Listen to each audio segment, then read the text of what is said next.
No, please.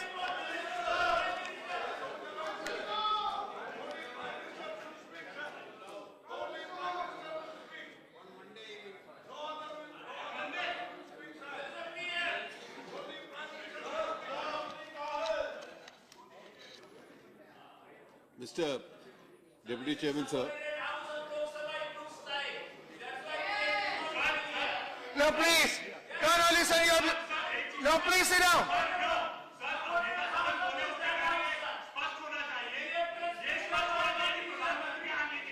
Yeah. प्रधानमंत्री आएगा. PM will come. It is already said. PM will be coming. It is already announced. PM आएगा. बैठिए. Yeah, please sit down.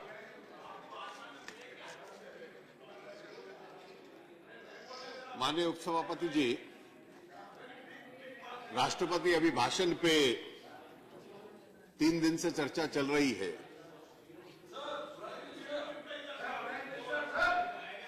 और लगभग 40 सम्मानीय सदस्य इस बहस में बोले हैं। प्रधानमंत्री जी थोड़ी देर में यहां होंगे उस बहस में इंटरवीन करने के लिए। मैं केवल 1-2 विषय आपके समक्ष रखना चाहूंगा।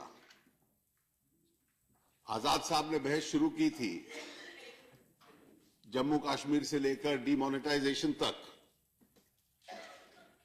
और आनंद शर्मा जी कुछ ज्यादा ही नाराज हैं। उन्होंने यूनाइटेड स्टेट्स की नए शासन की जो वीजा पॉलिसी है उसका दोष भी हम पे ऊपर डाल दिया। उनकी नाराजगी इस सीमा तक है।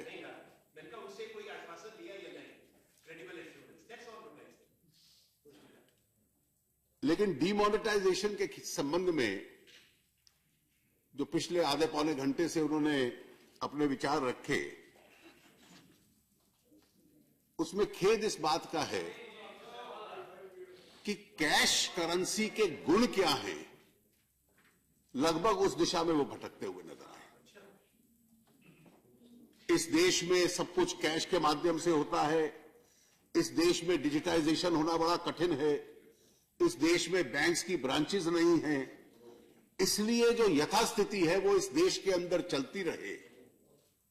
कम से कम सन 2017 में ये तर्क अब चल नहीं सकता।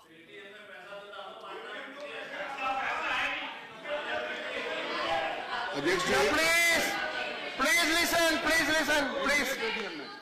Don't do that, please. मैं केवल इतना तथ्य उनके सामने रख दूं कि जब ये सरकार आई थी तो एक पहला बड़ा कदम हम लोगों ने उठाया था। पुरानी सरकार ने भी करने का प्रयास किया, लेकिन हमने उसको बहुत बड़े पैमाने से किया कि जो देश में जो फाइनेंशियल इंक्लूजन का कार्यक्रम था उसको तेजी से गति देने की कोशिश की।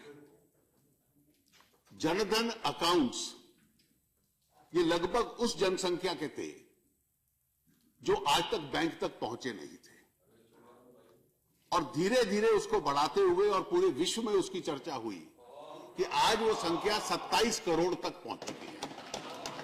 ये ज्ञात रहे कि इस देश में केवल 25 करोड़ परिवार हैं। पहले अकाउंट्स एक जनसंख्या के थे, कुछ लोग उससे वंचित थे, और गरीब से गरीब व्यक्ति को भी, जीरो अकाउंट वाले को भी ये सुविधा दी कि वो उस अकाउंट तक पहुंच पाए, उस अकाउंट को ऑपरेट करने का उसका स्वभाव बने। इसलिए आधार और उसके साथ साथ जो अन्य सरकार की योजनाएं थी, जो पूरा डेटा बैंक बन रहा था जैम के तहत, उसके माध्यम से आज कितने सरकारी कार्यक्रम हैं जिसमें गरीब लोगों को सहायता मिलती है। तो वो सहायता उन खातों में जाने लग पड़ी, और वो खाते जो एक वक्त लगभग 78% जीरो अकाउंट थे, आज उनमें अधिकतर खाते एक्टिव हो गए, सक्रिय हो गए। ये उन खातों की स्थिति बनी। उसके बाद सरकार ने, ये कोई काले धन के खिलाफ सरकार ने अचानक एक कदम उठा लिया, ऐसा नहीं था। पहले दिन से सरकार बनी, ये चुनाव का मुद्दा भी था। 26 मई 2014 को सरकार ने शपथ ली तो 29 मई को पहला निर्णय यह था कि जो 2011 का सुप्रीम कोर्ट का निर्णय था उसके अनुकूल हम लोगों ने एसआईटी का गठन कर दिया।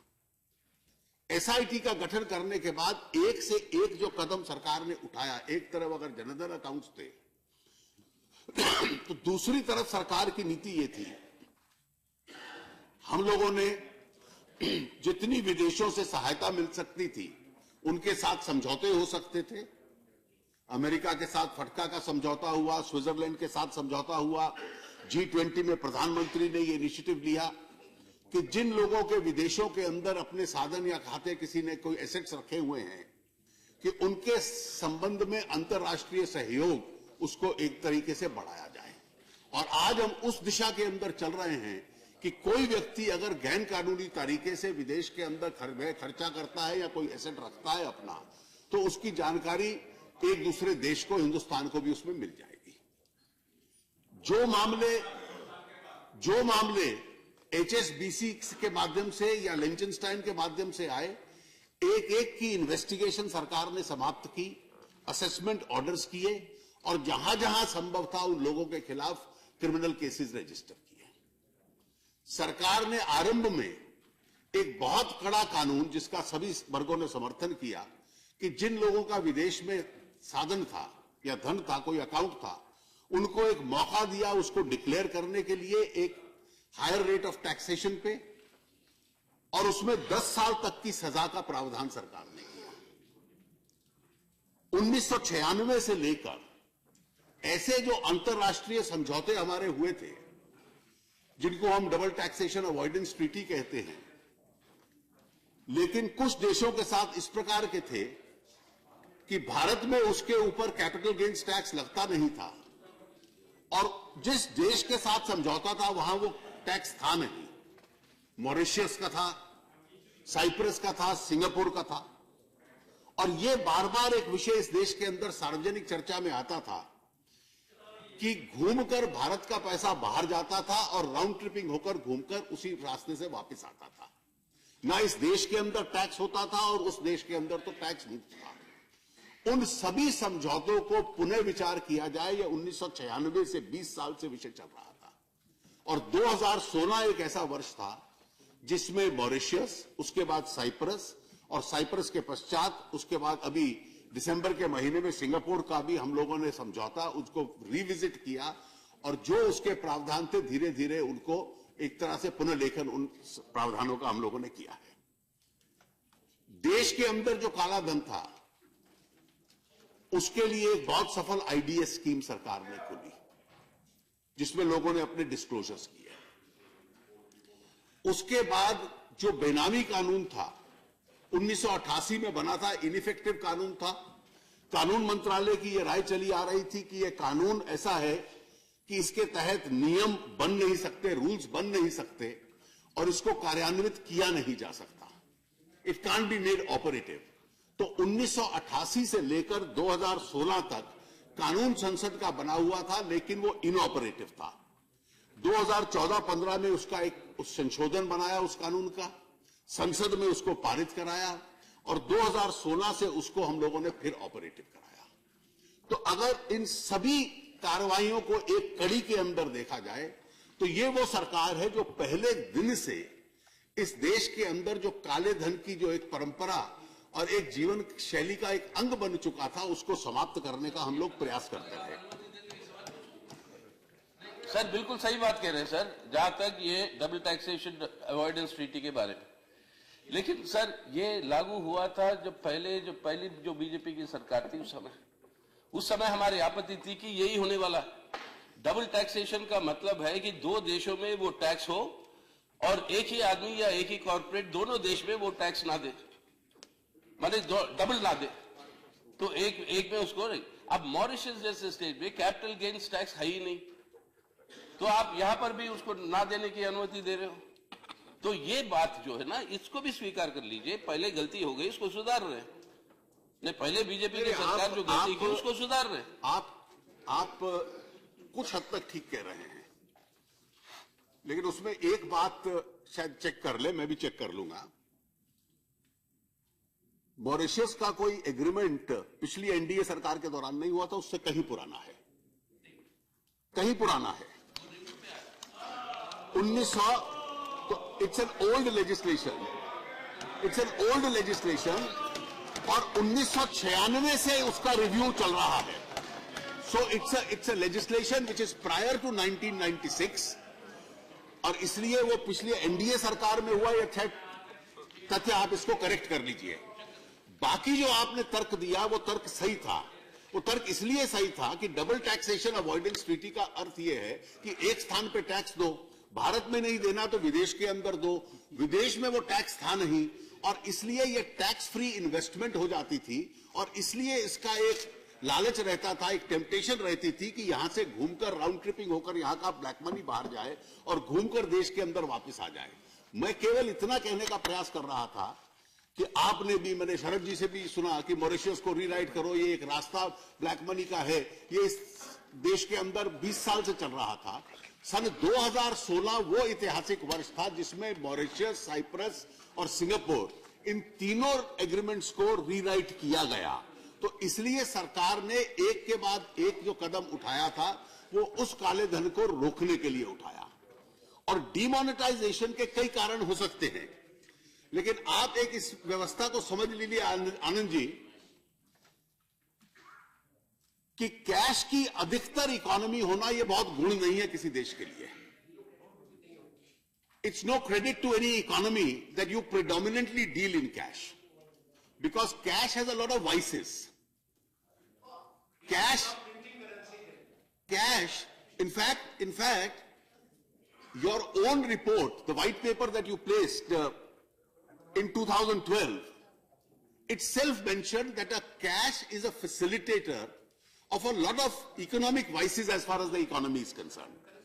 So today to take a contrarian argument may not be possible for you, because cash gives a temptation for a shadow and a parallel economy. Now, it's very easy for you to say all cash is not black money, but can you deny the fact? Can you name one country, developed countries from America to UK to France to Germany, which is cashless? Please, educate us. We don't know. I can name almost every country in the world which is a less cash economy and which has made an effort to move in the direction of less cash economy. And I can't think of any country. Let the speaker continue, please. I can't think. Sharma Sahab, I please. can't think of anyone in the world who now propounds the virtues of dealing only in cash. And that is when you say banks है नहीं, digitization संभव नहीं है, cash में इतना बड़ा trade होता है, why are you sprouting virtues of cash when cash can lead to various vices? Your own white paper of 2012 says that cash is an enabler of lot of economic vices. It gives you the temptation of dealing in black money. It carries on activities parallel in the economy which evade the economic system. It leads to evasion of taxes. It results in lesser revenues for the government. It leads to corruption because the instrument of corruption also is cash. All cash is not with the terrorists, but cash is a great enabler of resources as far as terrorism is concerned. It's a hard fact. And therefore, if the government has taken effective steps to shrink that usage of cash, I don't think your anger to this extent, which you have said, is really called for. And therefore, this anger against and in favor of cash that you have been saying, that it's inadequate, let me just explain. तरह का नहीं है शरद जी, नीचे तक शरद जी, प्रयास जो कर रहे हैं वो ठीक कर रहे हैं. शरद जी, मैं आपको इतना बतला दूं कि जो इंफ्रास्ट्रक्चर का विषय है, इस देश के अंदर 1.25 लाख बैंक ब्रांचेस हैं. आज तक इतना इंफ्रास्ट्रक्चर था. 2,10,000 एटीएम की मशीन बनी. इस देश में 1.25 लाख के करीब बैंकिंग कॉरेस्पॉन्डेंट है जो गांव-गांव जाते थे. 2015 में रिजर्व बैंक ने निर्णय लिया कि अब पेमेंट बैंक होंगे. उसका असर यह है कि एक एक बड़ी टेलीकॉम कंपनी आज जो अपने उनकी व्यवस्थाएं हैं उसको पेमेंट बैंक के अंदर कन्वर्ट कर रही है। एक एक टेलीकॉम कंपनी के 5-5 लाख ब्रांचेस ये सुविधा देने वाले बन रहे हैं। आज जो 2.25 लाख पोस्ट ऑफिस इस देश के अंदर खाली पड़े हुए थे, जिनका कोई प्रयोग नहीं होता था, 5 लाख पोस्टमैन थे जो इस इंफ्रास्ट्रक्चर का हिस्सा बन सकते थे, जो नहीं बने, आज उन सबको पेमेंट बैंक का लाइसेंस दे दिया गया है। और आज टेक्नोलॉजी ने इतनी तरक्की की है कि केवल बैंक की ब्रिक एंड मोटर ब्रांच पर जाकर बैंकिंग सुविधा होगी वो नहीं होगी।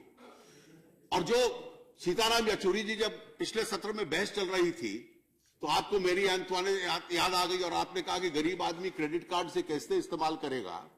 मैं आपको बतला दूं, आपसे और मुझसे ज्यादा प्रगतिशील है वो इस देश में।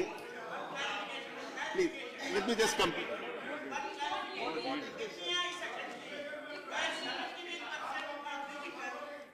The most corrupt country in Africa. Sir, I would have thought, Rangarajan ji, when workmen get paid by cash, they are duped. When they are paid by... Please stop And that is why we have rightly changed it to say, pay them either by check or by the digital mode. So tomorrow they will also be entitled to the social sector schemes which go to their advantage. You should have been in the forefront of having supported this. You are the only Marxist party that I know which sprouts of the virtues of cash. What is your objection if workmen are paid by check? They will get full wages. Order, please.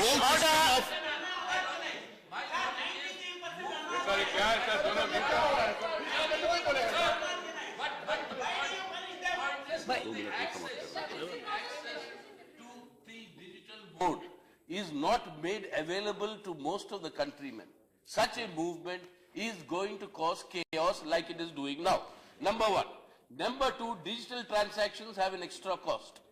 You are burdening the people with that extra cost. Now that extra cost, why don't you... But please, this is your had your say. Please let the speaker continue. Question was asked, sir. Question was asked. That's why I'm answering. Otherwise I will... First of all, Jaitley ji, please continue. So Please. let us not underestimate this country. Just as I explained to you that the banking network, even in terms of brick and mortar branches with the new methodology of payment banks, etc., which is coming up, is going to increase. And this, just as the post offices have reached every rural area, and that's an infrastructure which has now been incorporated into the banking system, don't underestimate the power of technology, because nobody in the world has been able to defy technology. When you say it doesn't reach, are you aware? Let's forget credit cards, because there are only about 3 crore credit cards. There is an element of credit involved in that. So there is a cost element. The cost element in other technologies is somewhat lesser. Now, are you conscious of the fact that debit cards in this country alone are about 72 crores? Now, you are talking in terms of it is not reaching anybody. Look at the volumes where it is going. What about the UPI? What about the alternate method of the Aadhaar-based technologies which are now being introduced? What about the e-wallets which are being introduced? Now, they are at a great pace. At a great pace, the expansion is taking place. And I must tell you that the whole process of what started on 8th of November has catalyzed that process to a great speed. Please, no. Please. Please. Why? He is not conceded. Please.